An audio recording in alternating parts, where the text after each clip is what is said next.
Okay, we're going to be trying something a little bit different here. We're going to be testing the new image to 3D file generator for the Polar Cloud, so you can take a photo of something you have in real life or an image you found on the internet and turn it into something that's ready to print on your printer.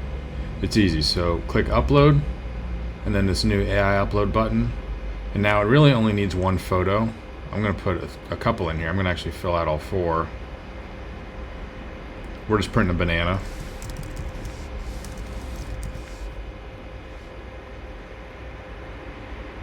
And then check to remove the background. I've found that this is necessary when you have a very busy object, or sorry, a busy background. But here we took it on just like blank background, so let's see how it goes.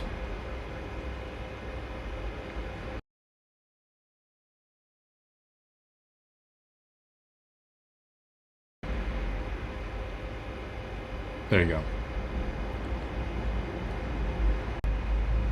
Okay, and here's the result. So we got a photo of our object. And we can see here's the resulting banana, okay?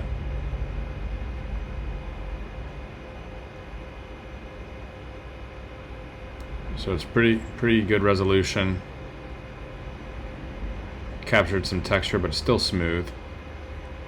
Alright, so this is easy for us to print now. We just open it up in the slicer. Probably throw this on its side.